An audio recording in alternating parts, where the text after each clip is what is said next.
Қараңдар. Робот жасағыларың келеді, үйренгілерің келеді. Енді компьютер сияқты нәрселер бар. Роботтың ішінде компьютері бар. Сол ойланады, істейді, моторларын қозғайды. Сөйлей беріңдер, ештеме етпейді. Міне қара. Мынандай нәрсе бар. Бұл не? Бұл сол компьютерге ұқсайды. Мен ойладым, жануары мусор, анау үйде ойладым.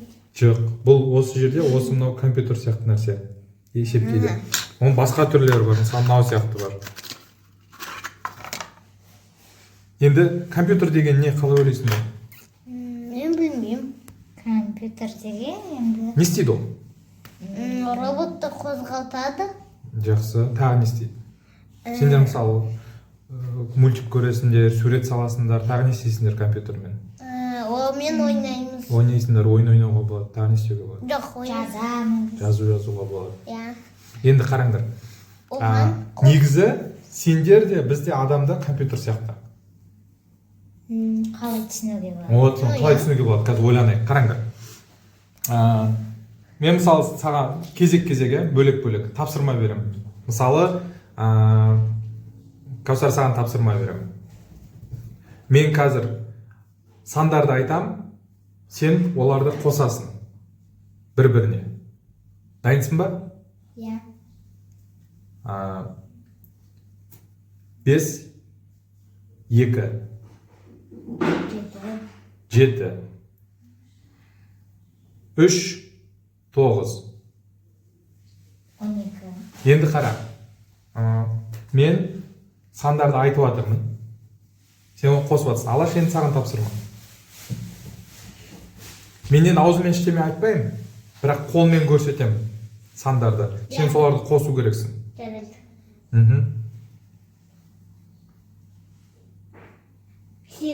8. Енді қара. Ал егер мен былай істесем, жақында кішкене мына жерге. Саған қанша рет тием, соны маған айту керексің. 6. Дұрыстап сезбедің ба не? Дайын бол, мұқият бол.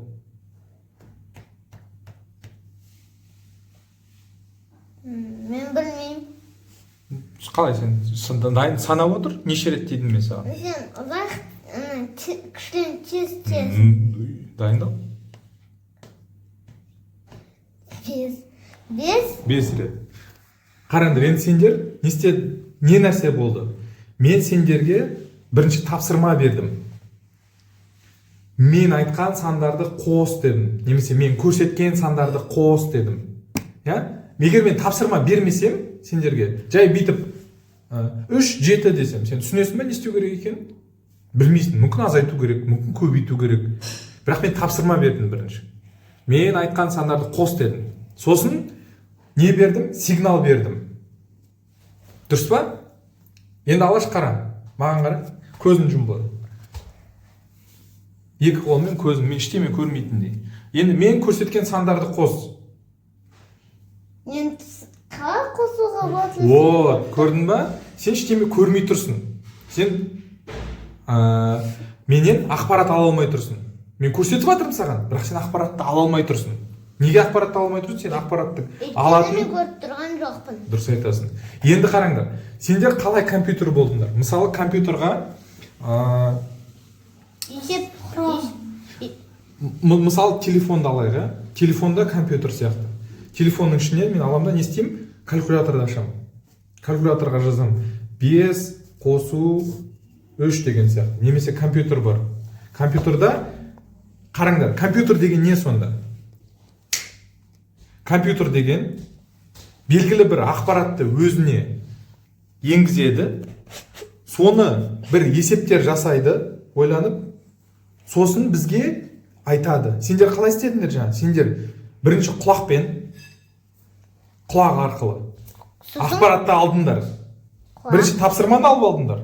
Сосын ақпаратты алдыңдар, сандарды. Сосын оны есептедіңдер бастарында. Сосын ауыздарыңмен маған айттыңдар. Сосын екінші ретте не істедіңдер? Құлақпен емес, көзбен ақпаратты көрдіңдер, иә, ойланып есептедіңдер, иә, сосын маған айттыңдар. иә. Үшінші ретте алаш не істедің сен? Мен саған ештеме деп айтқан жоқпын. Сен құлағыңмен істеген жоқсың, көзіңмен істеген жоқсың, денеңмен сездің. Қанша рет тидім мен саған? Соны сездің. Ойландың, есептедің, айттың. Компьютерда тура солай. Оған бір нәрсе береміз, сигнал ішіне. Береміз ішіне сигналды. Қалай береміз? Перне тақтамен басамыз, бір нәрсені басамыз. Мышкамен, тінтуірмен бір нәрсені басамыз, сигнал береміз оған. Иә. Сосын оның ішіне алдын ала бір тапсырма беріп қоямыз. Дұрыс. Мысалы сен сурет салатын кезде Кәусар, не істейсің? Тінтуірмен бір жерден екінші жерге сызық саласың, төрт бұрыш саласың, оның ішін бояйсың. Сен сигнал беріп аласың оған мышкамен. Ана Paint деген бағдарлама ол ереже. Жаңа мен саған 2-ні 2-ге қос деген, мен айтқан сандарды қос деген сияқты оған ереже айтып қойған. Мына мышкамен бүйтіп қозғалса сызық сал. Егер мынаны таңдаса төрт бұрыш сал, мынаны таңдаса дөңгелек сал деген сияқты ережені беріп қойған. Сосын ол бізге қалай көрсетіп жатыр енді соны. Ол есептеді, ойланды, мынаның ішінде. Есептеді, ойланды. Енді бізге беру керек қой оны. Біз оны экран арқылы көреміз. Көрдің бе? Нәтижені. Сен ауызбен айтқан сияқты нәрсені, сен ауызбен айтасың. Көрсетеді. Ол экранда көрсетеді. Немесе оның дауыс шығарылады. Сен мысалы сөйлей аласың ғой, ол да дауыс шығарылады мысалы. Сен музыка қоса аласың, музыканы қос деп басасың, музыканы қоса аласың. Осы компьютер. Енді қараңдар. Сендер компьютер сияқтысыңдар. Сендердің көздерің бар, көреді, құлақтарың бар, денең бар, сезеді. Мынаның ішінде миың ойланады. Мынада да солай. Мынаған ақпаратты береміз ішіне. Ауырмайды ма қолын? Ол ойланады, жоқ. Ол ойланады, сосын бізге тағы да сол ақпаратты шығарады. Енді қараңдар, мынау негізгі ойланатын бөлігі. Бірақ бұған көз, құлақ сондай нәрселер керек. Қозғалатын нәрсе керек. Енді мына жерде солар бар. Мысалы, мынау ойын ойнайтын нәрсе бар ғой? Пульт сияқты, мына джойстик. Алға, артқа, оңға, солға деген сияқты. Яғни біз мынаны кейін не істей аламыз? Мынаған қосамыз, и мынаумен мынаған ақпарат бере аламыз. Алға қозғал, артқа қозғал. Бірақ ақпарат бердік мынаған, бірақ ол бір нәрсе істеу керек қой. Не істейміз? Оны қандай мотор қосуға болады? Мен білем. Алға деген кезде былай бұрыл, артқа деген кезде былай бұрыл деп. Немесе мынандай үлкенін қосуға болады. Немесе жарық жағуға болады.